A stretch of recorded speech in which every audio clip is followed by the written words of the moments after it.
Hola, Hola. hola. Che, me voy a sacar el auricular, que me molesta. Bueno, ¿Se escucha bien, no? Cuando hablo yo. sí, sí, sí, no, lo único no te vemos, Yo pero... tampoco, yo Ah, tampoco te veo. Yet. Vamos a ver qué habría que hacer. eh, en teoría tenés que tener como un iconito que es la cámara. No sé Sí, si... ahí la Sí, taché y ahora la vuelvo a a ver. activar. Entonces, a lo mejor está al revés, porque se ve negro, capaz que estás enfocando la pared, capaz, no sé si... Ah, ya sé qué está pasando. Pará. Salgo y vuelvo a entrar. Dale, dale. Bueno, mientras Mariana viene, les doy la bienvenida a los que ya están. Hola, vamos a invitarla de nuevo. Por eso nos conectamos unos 5 minutos antes, porque vieron que el tema de la parte técnica hay que tener paciencia. Son 5 minutitos claves, pero ya se va a conectar ella y ya en un ratito arrancamos. ¿Cómo andan? ¿Se escucha bien? Díganme si se escucha bien, si se ve, cualquier cosa podemos ir tocando. Hola Mariana, dice alguien ahí.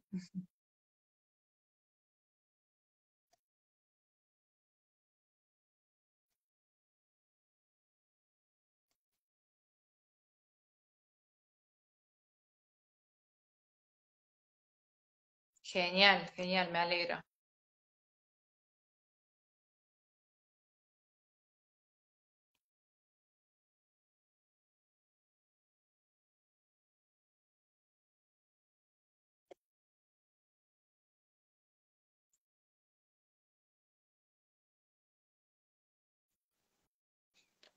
¿Ahora sí?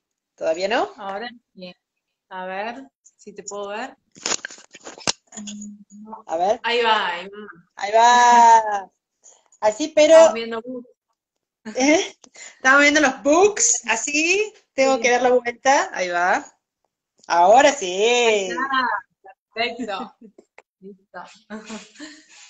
Bueno, justo estábamos esperando que se una más gente. Ahí alguien dijo, hola Mariana. ¿Quién es? Es Ya mi Spat, Silmo. ¿Cómo? veo ya mi Spat, Ah, Sil, claro, y la Sil, ahí está ella. Dijo, hola Mariana. No sé quién. A ver quién. Genaro, desde Capilla del Monte, Sil, tanto ¡Ay, qué tiempo, hermosa! qué lindo verte. Pues por lo menos estar conectadas. Sí, sí, sí, sí. Y ya van a ir conectándose. ¿Qué tal todo vos? ¿Todo bien? Todo bien. Hola Sil, Briner, Ballestero City. Qué alegría, qué alegría. Hola Yami. Y no, vos me dijiste que teníamos gente también después de México que se iba a conectar. ¿Gente de Eso México me era? dijeron, vamos a ver si Eh, puede. Gente internacional. Veremos qué pasa. Sí, sí. Nos Vamos a esperar convoca ahora a un hablar de la más. multimodalidad, que va a estar re lindo. Esperemos. Bueno, por Sí, lo sí, menos hablar de hay algo que que nos gusta. agarrar el tiempo cuando empezamos a hablar nosotros. Después estamos un rato. Ahí está Vir, hola Vir. Ah, me voy a traer un vaso con agua, te voy a copiar. Ahí, Bueno,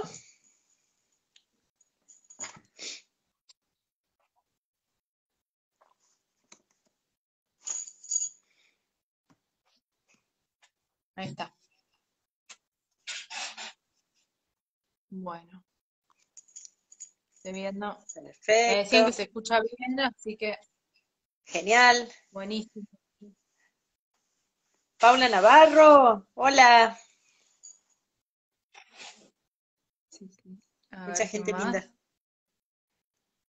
Sí. Y el en vivo va a quedar grabado, así que si alguien no se puede conectar, va a estar acá para Perfecto. verlo después. No hay drama Perfecto. con eso. Y todavía no son las 7. No, vamos a esperar a Nos las falta un 7 y minutito. después arranca. Ujú. Sí, sí, sí. ¿Estuviste con clases hoy? Sí, estuve participando del dictado de un seminario de posgrado en la Universidad de Río Grande do Sul, en Brasil. ¡Ay, Fue una congrats! experiencia, ¡Qué sí, bueno! fue una experiencia re linda porque la gente obviamente habla portugués, pero entiende español, y yo al revés, entiendo portugués, pero hablo español. A ver, Claro, entonces yo dictaba el seminario en español y ellos entendían, pero cuando ellos tenían que participar lo hacían en portugués y yo trataba de entender. Pero fue un claro. desafío, sí, estuvo muy Y lindo, sí, muy lindo. no, entre la parte académica, de nivel de tratar de entender los términos y todo, y después el lenguaje, me imagino, es como, Sí, no, y las presentaciones siempre ayudan, el apoyo visual, ya vamos a estar hablando de la multimodalidad, ayuda mucho tener un apoyo visual, una presentación en portuñol, con algunas palabras claves en portugués, otras en castellano, para que asegurarnos de que pudieran seguir la claro, porque hoy en presentación. día, por ejemplo, con la tecnología se puede hacer algunas partes de la presentación en portugués y bueno, después lo otro lo vamos remando, supongo. Sí, sí. Sí, sí, sí. Bueno, No, aparte de gente que se dedica a los idiomas, de una u otra manera está conectada al aprendizaje de idiomas, entonces se le facilita un poquito más. claro, sí, sí, Ujú, hay estructuras o formas de entender lo que están, viste, afianzadas más allá del idioma. ujú. Así que bueno, bueno, eso. Bueno, no sé si querés que empecemos. Estoy viendo ahí si hay algún Cuando quieras. eh, comentario. No. Ah, está Vero Peregrino. Estoy Hola, viendo nombres conocidos. Vero. Gabriel Rosso, mi amigo psicólogo, que también te dejó Hola, algunas preguntas. Gabriel. Vamos a ver. Ok. Bueno, si querés arrancamos. Cuando quieras, dale. ¿Querés que, bueno, Mariana, ¿querés que empecemos con la primera parte esta de que yo quería que vos te presentaras, que contaras qué estudiaste, qué estás haciendo ahora, en qué estás trabajando, como un poco de introducción tuya? Bueno, soy Mariana Museta, la mayoría de los que se han conectado me conocen. Mi título de grado es licenciada en lengua inglesa. Tenía otros dos títulos anteriores de traductora y de profesora en lengua inglesa, o sea que vengo por el palo del inglés, pero de a poquito me fui inclinando hacia la literatura, que fue mi primer amor, y hoy estoy a cargo de literatura 2 y 3 y responsable también de literatura 1 en el profesorado de inglés.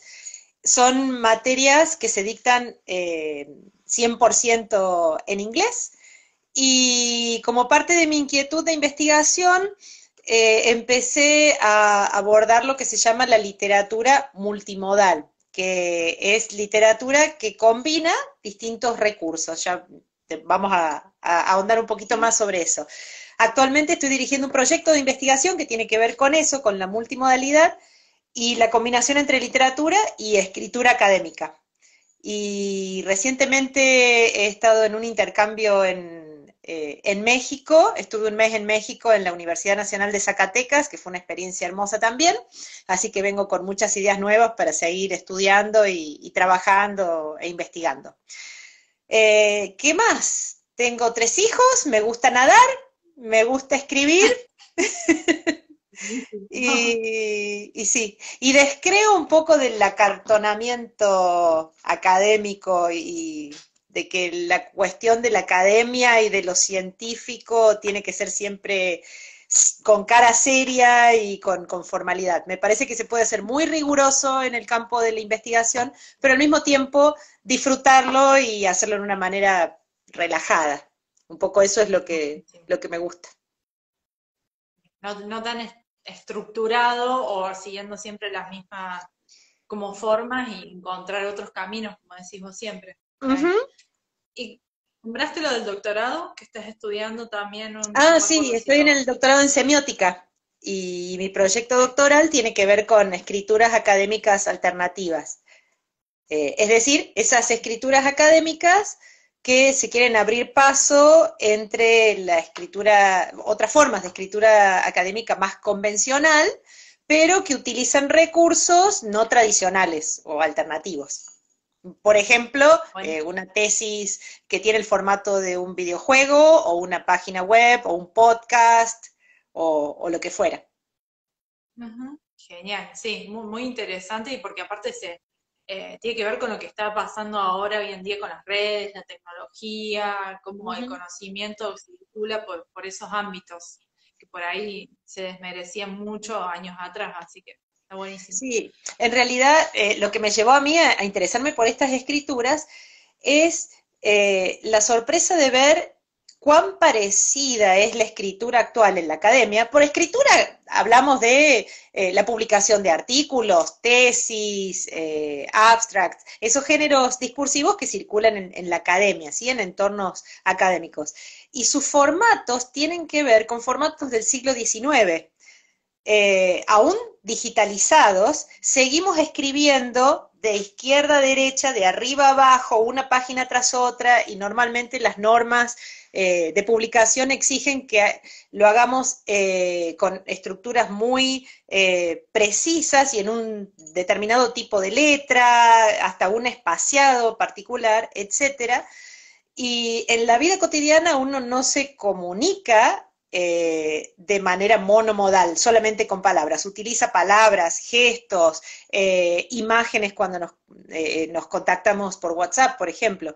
Entonces, ¿por qué no incluir esos recursos como forma de indagación y comunicación académica? Y en eso estoy, eso es lo Sobre que me todo movió a porque, empezar a investigar.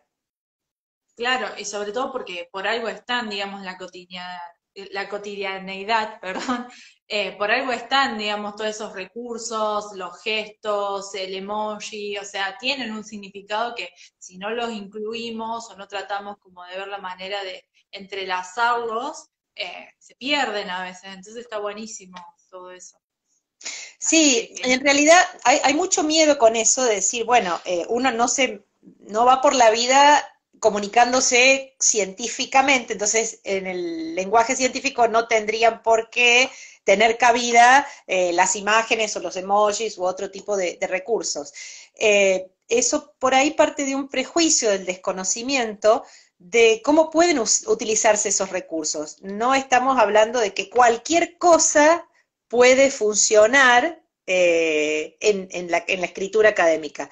Pero sí hay recursos que podemos usar que van a hacer que se digan cosas distintas y que se interprete de manera diferente lo que queremos decir. ¿Sí? Hay un potencial epistémico muy grande en el uso de esos otros recursos. A todo ese mundo amplio se le puede dar el nombre de multimodalidad, es decir, muchos recursos semióticos, tanto verbales como no verbales.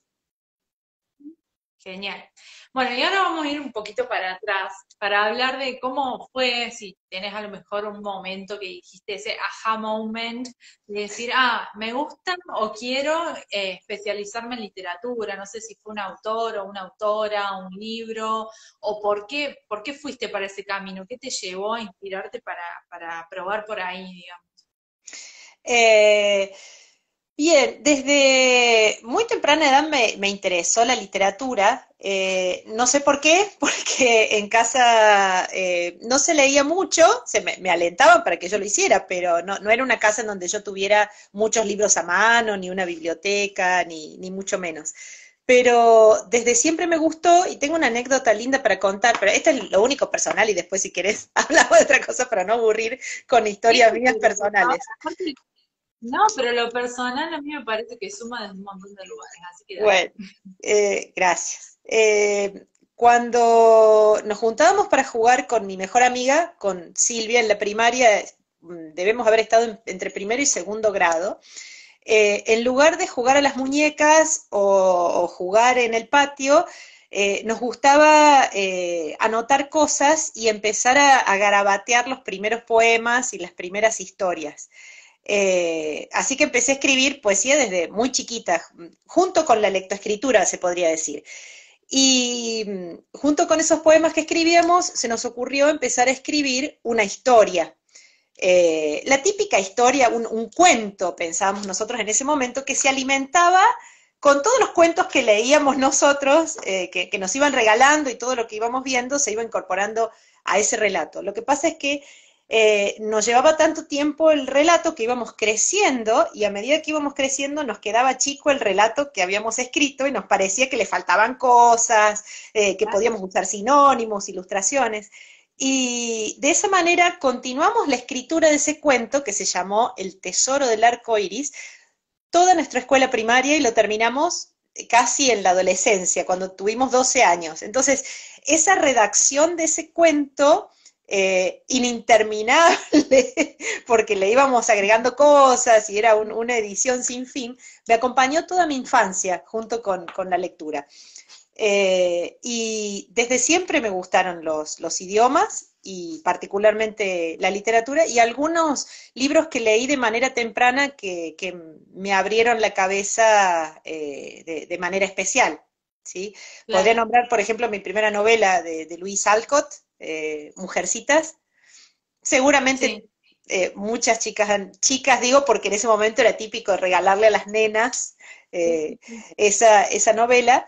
Y después, unos años después, empecé a ver toda la riqueza que tenía esa novela, más allá de la historia, en la defensa de la independencia de la mujer y el contexto trascendentalista y un montón de cosas que hicieron que me gustara la historia más todavía de lo que había sido cuando era chica y lo leí por primera vez.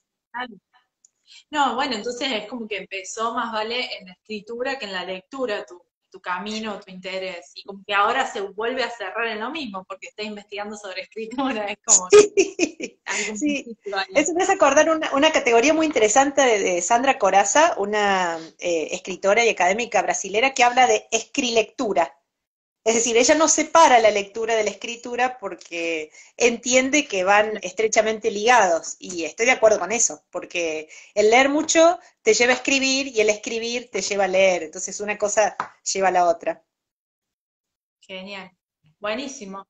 Bueno, y ahora vamos a ir a la multimodalidad, demos de cabeza ahí. Si tuvieras que definirla, así como una definición general, tu definición, ¿cómo la definirías la multimodalidad para que se entienda? En términos simples, la multimodalidad es un fenómeno ubicuo, quiere decir que está en todos lados, en todos los ámbitos de la vida, y consiste en comunicar sentido con distintos recursos. Cuando uno se comunica, lo hace con los gestos, con la cara, con las palabras, con la ropa que lleva puesta, y cuando lo hace en las redes, lo hace con imágenes, con audio, con palabras, con GIFs, con emojis, etc. Así que es un fenómeno que hemos naturalizado y que usamos a diario, y sin lo cual sería muy difícil comunicarnos, y que hace relativamente poco comenzó a ser un boom en otros ámbitos en donde antes no se tenía tan en cuenta, como por ejemplo la literatura o la escritura académica. Buenísimo. ¿Y qué te llevó a encontrar la multimodalidad? ¿Cómo fue que encontraste el género? ¿Por qué te apasionó? ¿Por qué te llamó mucho la atención? En realidad, por lo general no pasa que uno lee la palabra multimodalidad o la categoría, sea cual fuere, y dice, voy a estudiar este fenómeno, sino que viene al revés. Uno o una, primero ve el fenómeno en sí y todavía quizás no tiene nombre para eso que está viendo, y a partir de ahí empieza a investigar. En mi caso, mi tesis de maestría consistió en el análisis de una novela que se llamó El curioso incidente del perro en la noche, de Mark Haddon. Es un bestseller, se puede conseguir en castellano, ha sido traducido como a 36 idiomas. Y lo que me llamaba la atención de esa novela cuando la leí por primera vez era cómo se desarrollaba un poco con imágenes, otro poco con palabras, otro poco con espacios en blanco. Y me pregunté cómo hacer para nombrar eso que estaba viendo, ese fenómeno. Acá decimos que las imágenes no estaban puestas de manera ilustrativa, como para adornar la historia, porque eso sería el uso de ilustraciones tradicionales, sino que en este caso, si uno sacaba las imágenes, se quedaba sin historia. Las imágenes eran parte fundamental del desarrollo. y buscando teorías que dieran cuenta de eso que estaba viendo en la novela, me encuentro con la teoría de la multimodalidad. Y me enamoré. Hace unos años ya No, que y qué estoy en eso, unos 10 interesante. años. Porque vos, como decís, si sacamos esas imágenes o esos otros recursos, no se entiende la historia. Entonces, es muy interesante el rol del lector o lectora cuando agarramos esos libros y empezamos justamente a descubrirlos y ver la imagen y tratar de interpretar capaz lo que nos está queriendo decir el autor o la autora, que no es nada más, una imagen y la paso y listo. Suman, como decís vos. Sí, sí, sí, tal cual. Y uno tiene que saltar de la imagen al texto, del texto a la imagen todo el tiempo. Entonces, este tipo de lecturas requieren una persona lectora muy activa, ¿sí? Pero en realidad Claro. no tendríamos que menospreciarnos como lectores, decir, uy, no, no, va a ser difícil, no la voy a entender a la historia, pero en realidad es lo que hacemos todo el tiempo, asociando la imagen con el meme con el texto con el audio. Entonces, es simplemente aplicar ciertas estrategias que usamos a diario en la vida cotidiana a la hora de leer una novela, ¿sí? Y a veces resignar la lectura lineal para ir a una lectura más divertida, que puede ser no lineal, yendo y viniendo hacia atrás y hacia adelante, o de abajo hacia arriba en lugar de Por arriba hacia ahí, abajo. de construirnos a nosotros mismos y decir, pues por ahí como lectores, cuando estamos mirando una serie, la miramos de una manera. Cuando estamos mandando un mensaje en WhatsApp, lo mandamos y lo interpretamos y lo leemos de una manera. Ahora, cuando nos sentamos a leer una novela, no esperamos a lo mejor todos esos recursos en una novela que hay en una novela multimodal, ¿no? Y entonces sorprende y capaz, bueno, decir, pero para ver cómo yo puedo interpretar esto, qué me está queriendo decir esta imagen acá, o esta hoja rota o manchada con café, ¿sí? Es como Ujú. que, bueno, también hay que cambiar el chip ahí y trasladar todo eso que hacemos en la vida cotidiana a una lectura, que por ahí uno piensa en esto que decís vos, izquierda a derecha, leer las palabras, de arriba hacia abajo y ya, que queda ahí. Ujú. Sí, sí, sí. Cuando vos decías manchas de café o tipografía por ahí irregular, al principio parece, por ahí nos engañamos y pensamos que ha sido un defecto de impresión. Sí, eso me pasó con una Ah, novela que se llama extremadamente, ay, ¿cómo era? Extremely Loud and sí, Incredibly Close, extremadamente alto e increíblemente cerca, de Forward. cerca. Ujú. Hay una parte de la novela en donde las letras empiezan a ser cada vez más chiquitas y cada vez más amontonadas, hasta que llega un momento en que se convierte la página en una mancha negra y es imposible seguir leyendo. Y hay gente que pensaba, me pasó en la clase, la primera vez que llevé esa novela al aula, que pensaban que había sido un problema de la fotocopiadora, porque habían fotocopiado el libro, y dijeron, no, hay un error acá, salió mal la copia, no, digo, el original es así. Y era así por Bueno, un la motivo. importancia de los colores, claro, y la importancia de los colores, ahí también que a veces si uno tiene una fotocopia, por algo a lo mejor estaba rojo, qué sé yo, por ejemplo, Tal ¿no? cual, tal cual. Eso me lleva a algo muy interesante que nombrás vos, el tema de lo que se pierde en la fotocopia en este tipo de libros. En los años 90 había un miedo real, miedo, bueno, según como de qué lado lo miráramos, pero sí una sospecha, una ansiedad por la muerte del libro. Es decir, con el nacimiento de Kindle y fin de milenio, Internet, etcétera, estaba la idea bastante generalizada de que el libro tenía fecha de caducidad. El libro como soporte, ¿no es cierto? Como objeto, Sí. tenía los días contados. Porque todo iba a ser mucho más fácil y accesible y gratuito en la pantalla. Estos libros multimodales, estas novelas multimodales, vienen a desafiar esa noción de que el libro se está por morir y que no vamos a consumir más libros. Y una de las apuestas que hace para seguir vigente es eh, poner de relevancia aquellas experiencias que nos provee la materialidad del libro y del papel que la virtualidad no puede. ¿sí? Entonces, hay ciertos libros multimodales que aparecen con páginas perforadas o con sobrecitos con cartas o tarjetas dentro que uno tiene que abrir y ver de qué se trata, etcétera, que O los sería... flipbooks, ¿Cómo? por ejemplo. O Los flipbooks flipbooks, del libro que es, nombraste. exactamente. Que si bien se podrían emular, quizás digitalmente no sería la misma experiencia, ¿sí? Entonces apuestan a ¿No? aquello que es diferente de la digitalidad. Si no puedo hacer esto con el flipbook, no lo puedo leer, entonces sí, ahí la virtualidad no estaría ayudando.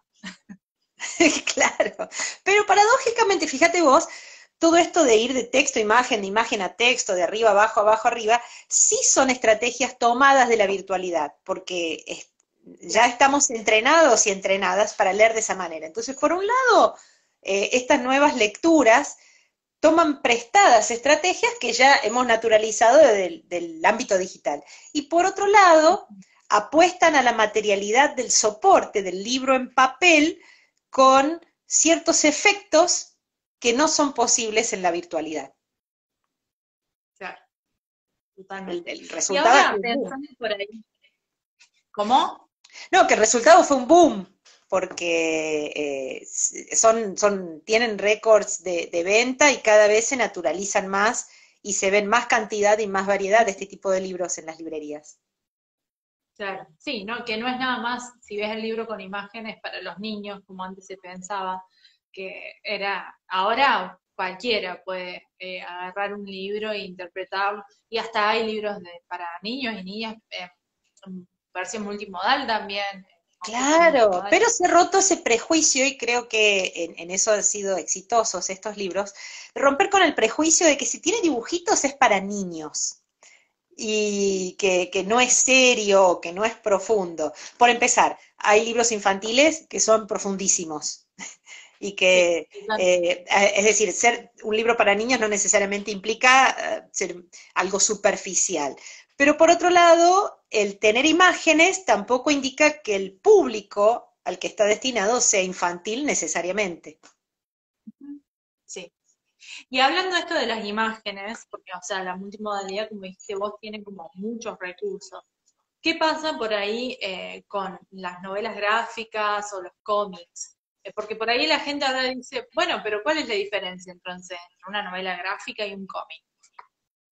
Si tomamos la noción de multimodalidad en sentido estricto, las novelas gráficas son multimodales, porque desde el momento en que combinan imagen y texto, listo, ya tenemos distintos recursos combinados, estamos hablando de multimodalidad.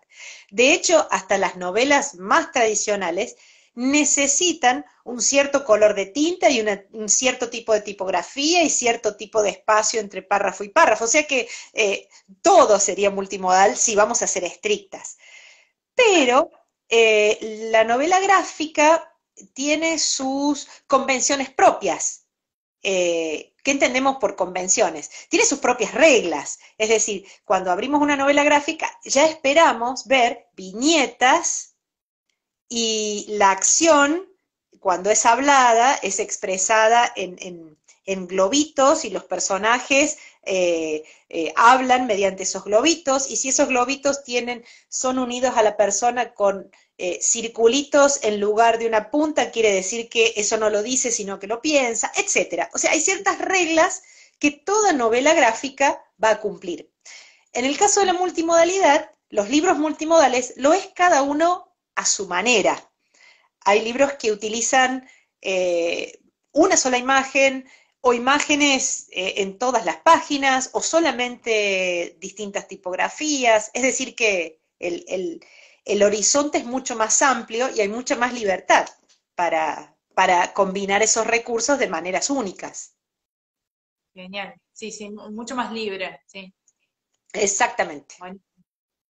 Bueno, y ahora pensando por ahí que nombraste tantos libros multimodales, ¿tenés alguno por ahí para recomendar o para mostrar, como para que se vea a lo mejor cómo es? O...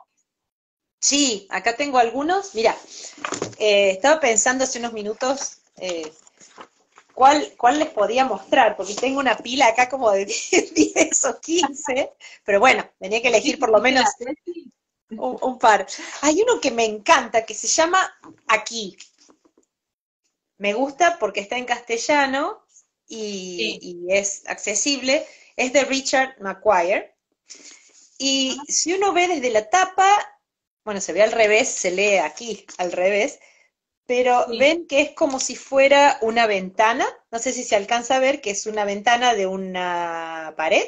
Y del otro lado está la sí. pared del lado del revés, ¿no es cierto? Con ladrillos. Ah, Y cuando uno abre la primera página, encuentra la ventana del lado de adentro entramos en de, la casa, digamos. de la casa. Y luego, y tenemos una chimenea aquí y aquí la ventana. O sea que estamos hablando de Sí, una esquina, ¿sí? La esquina, la parte de adentro de una habitación de la sí. casa. Giramos la página y vuelve a estar la misma ventana con el mismo hogar con el nombre del libro y el autor. Y a medida que vamos pasando las páginas, nos vamos dando cuenta de que en las, creo que son 150 páginas aproximadamente, nunca nos Sí. movemos de esa esquina. Siempre vemos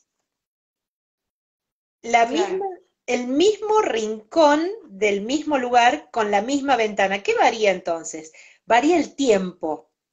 Lo que hace sí. Richard Maguire es pensar ese mismo lugar, por eso se llama aquí, hacia el presente y hacia el futuro, y entonces uno empieza a descubrir cositas como estas. Acá ves, aparece el Sí, número que pero. dice Ujú. 1959. Y cuando Ah, ve bueno. el tipo de empapelado de la pared y el cortinado, y te das cuenta de que es ese rincón de la casa en 1959. Y si, Es interesante porque acá vemos ¿cómo? también la parte artística, cómo juega un rol muy Absolutamente, importante. el diseño. Y la cosa se empieza a complicar cuando se empiezan a combinar cuadraditos con distintos momentos. Claro. 1991, 1986, hasta, y podemos ir hacia atrás, por ejemplo, 1430, donde todavía no había ninguna casa y hay un lobo con una Sí, presa en la sí. boca porque era descampado. eh, y en el 86 una mujer limpiando y en 1907 una persona arreglando la pared. Es decir, vamos hacia atrás y hacia adelante hasta los dinosaurios, hacia atrás y hacia adelante cuando la casa ya ha desaparecido, sin movernos de ese lugar. Y lo Claro. bueno, o lo interesante de esto es que los personajes que aparecen en esas imágenes son los habitantes de la casa, esa familia. Y vas identificando los hijos e hijas y cómo van creciendo, la madre que va envejeciendo, y hay pequeños dialoguitos capturados en ese instante, y entonces si uno va hilvanando esas historias, va construyendo una narrativa a lo largo Claro, hay una de... narración atrás de eso. Y con Eh, tan poco como las imágenes y unas frases nada más, unas conversaciones, uno puede armar una historia. Eso es como mind blowing por ahí, porque uno siempre piensa en la novela o en la ficción desde el lugar de un libro largo, de más de 100 páginas, perdón, 300, va a tener que es largo, hay mucha explicación, mucha descripción, o tenés muchos diálogos. En cambio acá es todo muy breve, pero hay como una lógica atrás de todo eso. sí, y obliga a la persona que lee a ir hacia atrás y hacia adelante, a repensar, a releer y a Sí, mirar al mismo tiempo que una lee, ¿sí? claro. Y otra característica que tienen estas lecturas, que son geniales para mí, es que son performativas. Es decir, que demandan de la persona que lee que haga cosas, no solamente que lea o que mire, sino que dé vuelta el libro, que vaya hacia atrás, que vaya hacia adelante, que saque, no en este caso en particular, pero en otros, que ordene las páginas, porque por ahí aparecen páginas sueltas que no están encuadernadas, que uno tiene que Lleva ordenar. su propia línea de tiempo a lo mejor. Lo estaba ¿Cómo? pensando, por ejemplo, para dar clases. hacer tu propia línea del tiempo, por ejemplo. Claro, Estaba pensando en un aula donde a lo mejor tenés que trabajar con matemáticas interdisciplinario y decir, bueno, el profe o la profe de literatura puede trabajar con esta novela y vamos a ver acá los años y los números, hasta puede ser en inglés para practicar números y armás tu propia línea del tiempo con los eventos, quiénes están, quiénes murieron, quiénes, porque también se debe ver eso, me imagino en la novela, quiénes perduran en el tiempo, los nuevos integrantes de la familia. claro, y quién está peleado con quién, y qué pasó en el medio, si hubo algún incidente, no les voy a spoilear, pero bueno, pasan cosas en esta novela en particular Chisme, chisme. que lo hacen muy interesante. Sí, sí, sí. No sé si querés Buenísimo. otra, no sé si la gente quiere que veamos alguna otra más para adolescentes quizás, o para chicos. Sí, Dale. capaz por ahí, no sé si hay alguna pregunta, déjame ver en los Ah, la Bel comentarios. dice Bueno, genial, buenísimo. ¿no? Este es un No, libro que no, le no encanta a mi hija, lo leyó hace unos años, a Julie, que se llama Emily the Strange. Es genial para incentivar a la lectura a los preadolescentes y a los adolescentes. Emily the Strange. Es en castellano. sí. Emilia la Ah, mira, extraña. A pesar de tener el título en inglés, porque originalmente está en inglés, pero adentro está en castellano. Es decir, que han retenido el título original en inglés, pero el texto se consigue en castellano. buenísimo. Y el personaje, la protagonista, ha perdido la memoria. Entonces se hace notitas, a ver si encuentro dónde están las notitas, para ella misma, porque, a ver, su memoria va y viene, entonces se prepara sus propias notas para ella misma, para Ah, cuando pierda la memoria, para no perderse y tratar de recordar cosas básicas. Entonces, en lugar de aparecer el texto solamente con palabras, tenemos cosas así, claro. mapas, una postal, eh, texto Un poco de, rayado, como si fuera un journal para ella. como si De- fuera un diario, exactamente, pero no es exactamente un diario porque incluye también diálogos claro. o listas, ¿sí?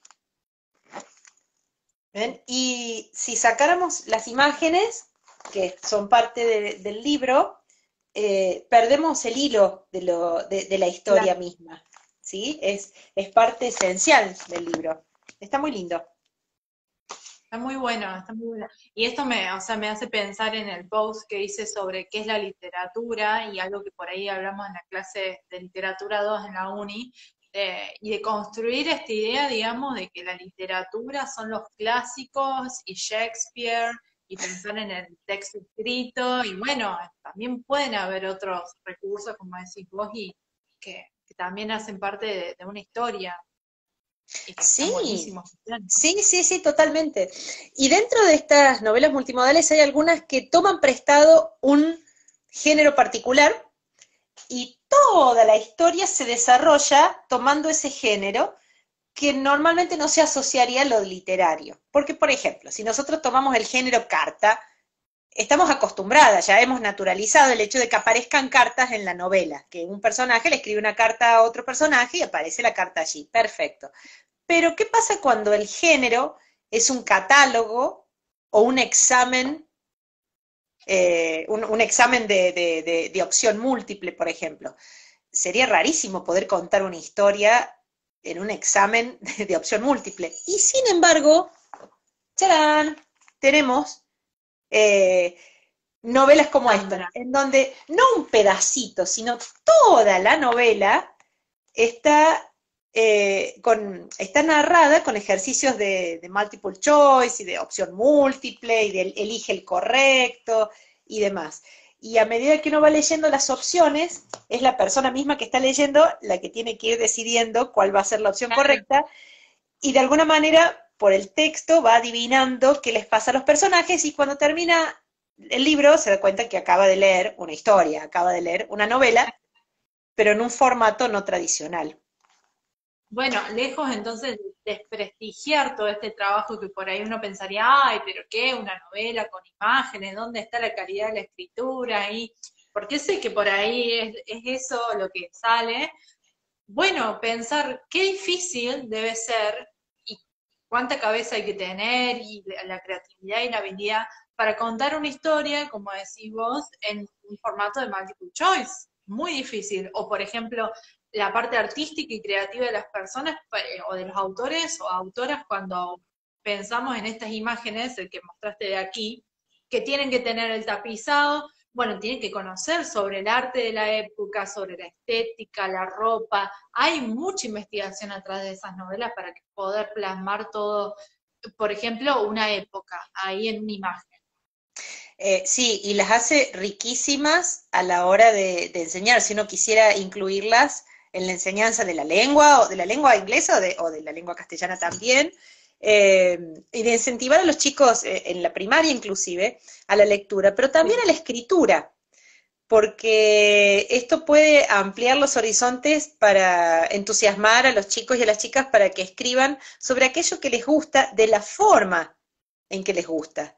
Eh, Porque puede tomar la historia que cuenten, el formato que ellos deseen. Y todavía ni empezar, estamos hablando de libros en papel, pero también se puede hablar de un diálogo de WhatsApp que se transforma en una narrativa, o en una página web, o en un, bueno, el formato blog quedó un poquito desfasado, pero una refuncionalización del blog. Entonces, los medios digitales también pueden ayudar a crear y a que los chicos y las chicas se animen a escribir. Sí, es más, de esto que dijiste vos de, por ejemplo, el WhatsApp, estaba pensando en que hoy en día, por ejemplo, hay una serie que se llama Scam, es de Noruega, y tiene esto de que no solamente las personas tenían que mirar la serie, sino que también los personajes, no los actores, sino los personajes tenían sus propias cuentas de Instagram. Entonces vos ibas a la cuenta de Instagram y tenías que estar activo y pendiente porque por ahí publicaban una foto o una historia y después la borraban, que sumaban a la trama. Entonces, esto también tiene que ver con esa cosa de unir y combinar recursos que van más allá del formato tradicional. En este caso, en una serie que va más allá del capítulo de 20 minutos o de 30 minutos que termina en la pantalla. Va más allá, va a las redes sociales, por ejemplo. Sí, sí, sí, tal cual. Y de hecho algunas de estas novelas, como por ejemplo esta que tiene un título un tanto obsceno, pero que está buenísimo, Sí. de Alejandro López, que es un escritor correntino. En una parte es un policial, bastante gore, bastante power, y en una parte hay un interrogatorio policial a sospechosos. Y en lugar de contarte qué pasó con ese interrogatorio, hay una nota al pie que lleva un link de YouTube, y si vos vas a YouTube, en el video aparece el interrogatorio del policía y la persona sospechosa. Entonces, si vos no vas a YouTube y no ves qué pasó, te cuesta después seguir la Sí, trama. Entonces es, de alguna manera, bueno, una categoría que no es mía, sino que ya ha sido estudiada desde la teoría literaria, que se llama el libro expandido. De alguna manera es una novela expandida. buenísimo. Bueno, y justamente esto que estabas hablando de, por ejemplo, de incorporarlo en un aula a este tipo de literatura. ¿Alguna vez tuviste que enseñar multimodalidad en un aula, pero digamos, enseñarla desde el lugar de escribir, ayudar a los alumnos a escribir o a enseñar a leer multimodalidad? Porque también, como vos dijiste, a ver, hay que sacar un poco el prejuicio y tratar de hacerlo porque la verdad que también es un proceso que se re disfruta, pero a veces cuesta también. O sea, tuviste que enseñar a leer multimodalidad, ¿cuál fue la experiencia? Sí, eh, más a leer que a escribir por los contextos en los que he estado, eh, porque también sería buenísimo poder acompañar a la gente a escribir multimodalmente literatura. Pero la experiencia que tengo en la enseñanza de la literatura multimodal ha sido genial, fantástica. Por lo general hay un primer momento de sospecha, de duda, de desconfianza, pero rápidamente se sortea ese momento y una vez que eh, se encuentran inmersos e inmersas en la lectura, se apasionan y les gusta y quieren más y le agarran la mano muy fácilmente. El primer momento de qué flashada es esto, qué me estás vendiendo, y Pero después, qué cosas no, raras, mira, Mariana siempre cae con esas cosas raras, pero sí, sí, sí, sí. no, Por eso ayuda a derribar prejuicios. Sí, sí, sí. totalmente, sí, sí. Buenísimo. Y por ahí pensando en tu investigación, entonces, que dijiste que sos director de este grupo de investigación del cual yo soy parte, ¿podés contarnos así un poco de qué trata? ¿Qué es esto de las escrituras alternativas? ¿Cuáles son las diferentes investigaciones dentro? Sí, este fenómeno del cual hablamos en la literatura también se está empezando a dar en la escritura académica.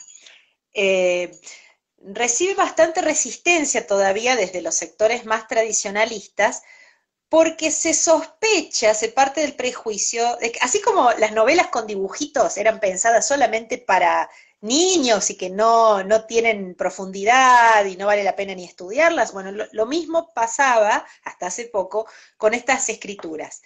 ¿Qué es esta cosa rara de cambiar la tipografía y cómo se evalúa esto? Esto no tiene rigor científico, etcétera, y era desechado. Pero de a poquito estas escrituras alternativas, multimodales, se van abriendo camino en la academia y hay que decir que no cualquier cosa cuenta como escritura académica. Estas escrituras alternativas pretenden tener la misma rigurosidad que un paper o un artículo o un capítulo, una tesis convencional, ¿sí? Simplemente se echa mano a otros recursos para el desarrollo de la investigación. Y la argumentación que tiene esto es que cuando uno escribe, no solamente en la academia, cuando uno escribe en cualquier situación, no transmite al papel o a la pantalla algo que ya está terminado en la cabeza, ¿sí? Por ahí algunas personas piensan que, bueno, yo tengo una idea en la cabeza, esa idea ya tiene forma, está completa, está cerrada, y lo único que hago es transmitirlo de manera escrita. Cuando en realidad normalmente la cosa no es así. Al momento de escribir, uno descubre cosas, cambia otras ideas, le termina de dar forma a lo que estaba pensando, ¿sí? Entonces el aprendizaje y el conocimiento se construye no a la hora de pensar solamente, sino a la hora de escribir. El escribir no es un mero transcribir, sino que es un proceso de descubrimiento como parte de la investigación. Y si utilizo distintos recursos, puedo llegar a destinos diferentes, puedo llegar a descubrir otras cosas, que de haberme quedado solamente con las palabras y el formato limitado de las escrituras tradicionales, no lo lograría. Entre paréntesis, la forma que tenemos de escribir en la academia en todas las disciplinas, incluidas las humanidades, literatura, etcétera, tienen mucho más que ver que lo que deberían con las ciencias exactas, porque ese fue el modelo desde el siglo XIX para escribir, ¿sí? Entonces, el escribir científicamente supone seguir un solo método, escribir de una sola manera, que le iba muy bien a la biología y a la química, que las ciencias sociales, bueno, tuvieron que acomodarse como pudieron y las humanidades siempre van detrás tratando de llegar, porque quizás es una camisa que no es para que se pongan esas disciplinas, ¿sí? Y hay otras metodologías igualmente válidas y hay otras formas de escritura igualmente válidas. Lo que nos dedicamos a estudiar desde el proyecto de investigación es hasta qué punto sí, hasta qué punto no, cuándo sí, cuándo no, de qué manera, ¿sí?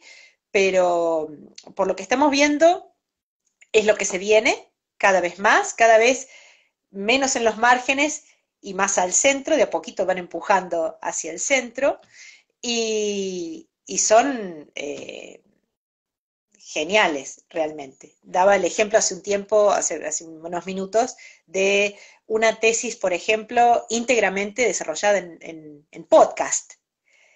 Y con eso no queremos decir que solamente se grabó con un micrófono lo mismo que hubiera estado en un texto convencional, sino que hay efectos de sonido, hay musicalización de fondo, hay distintas voces. Hay que hacer como una recontextualización, como en la parte donde yo estoy investigando que es Video Abstract, se habla de eso, de recontextualizar el conocimiento, porque, por ejemplo, pasar un abstract tradicional a un video abstract, pasarlo en formato video, no es nada más leer el abstract que hubiera escrito y ya. No, hay muchos, como decís vos, muchos recursos que hay que volver a reajustarlos porque significan cosas distintas, como una imagen, como el sonido, como el tono de voz, el gesto, que suman desde otro lugar, pero que no hace que sea menos serio y menos profesional eso también.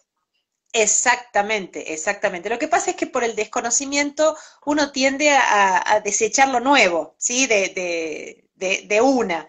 Y en realidad hay que ver cuándo sí y cuándo no. Y esos pasos, esos procesos de resemiotización, es decir, aparecen con determinados recursos semióticos y lo pasamos a otros recursos semióticos. En ese proceso siempre se descubren cosas, siempre aparecen cosas distintas que no hubieran aparecido de no llevar a cabo ese proceso.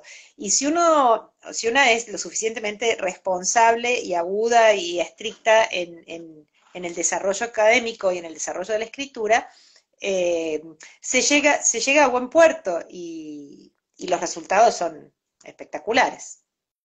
Y para darle lugar, como decías vos, a estos otros conocimientos o investigaciones, por la parte de las humanidades, por ejemplo, de nuevo, yo vuelvo a los video abstracts, pero es porque lo que yo estoy investigando y leyendo, pero hay una de las características más interesantes de los video abstracts es que le da lugar a las artes a poder expresar en ese abstract, en ese resumen de su investigación o artículo, de otra manera, con otros recursos que por ahí en el formato papel o en la escritura solamente no lo pueden hacer, se sienten limitados, sobre todo en lo que es el arte. Entonces, tener ese recurso de formato video o con los video essays, los ensayos en formato video también, es muy importante porque te amplía el panorama y bueno, y uno después puede elegir también otras opciones.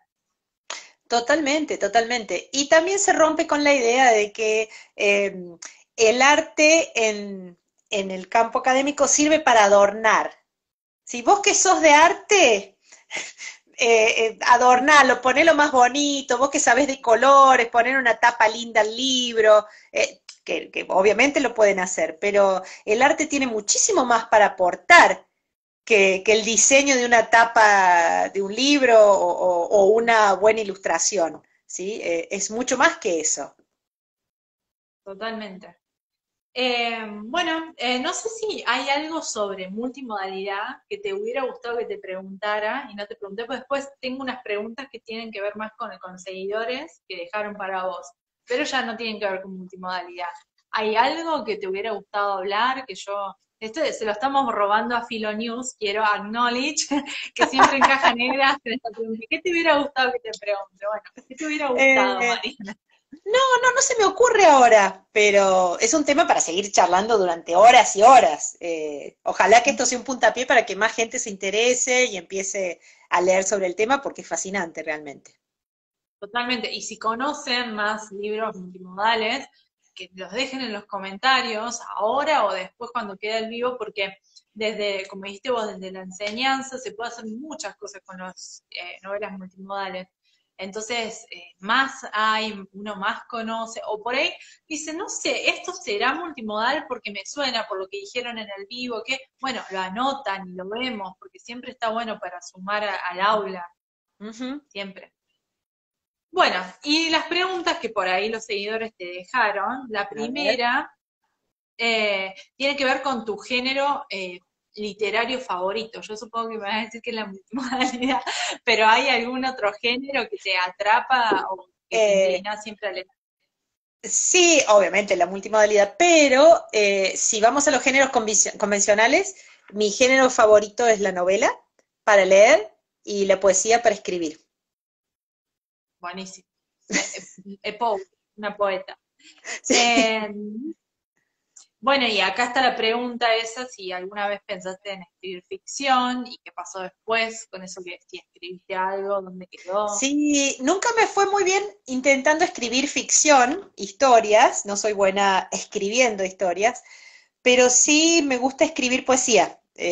Tengo publicadas algunas cositas ahí de poesía ¿Qué y pasaran? cuando Yo nunca las leí.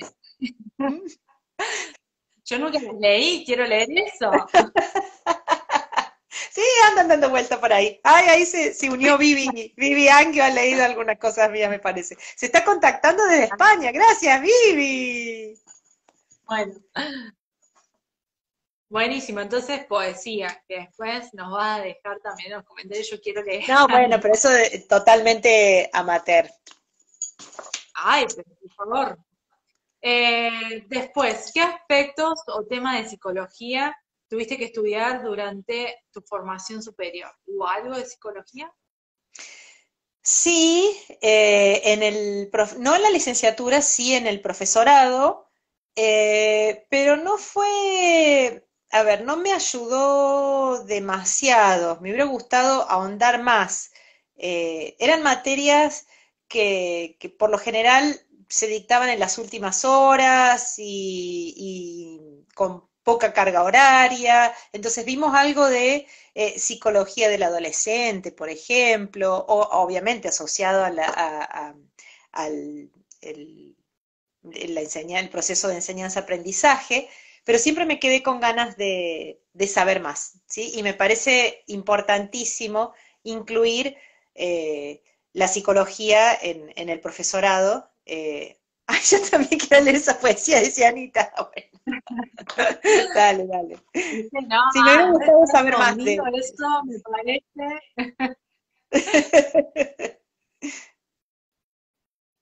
Sí, Sí, psicología, por ejemplo, en el profesorado, a lo mejor también te pasó lo mismo que a mí, que yo sentí que es súper interesante, pero que se queda hasta ahí en la teoría y después estaría bueno ver cómo podemos aplicar eso en las aulas como docentes, no para decir somos psicólogos, totalmente no es nuestro lugar, ni psicopedagogos, ni nada por el estilo, pero sí poder entender o saber cómo esos conocimientos nos pueden ayudar como desde el lugar de docentes en el aula, sí, ¿no? sí, tal cual. Y hablar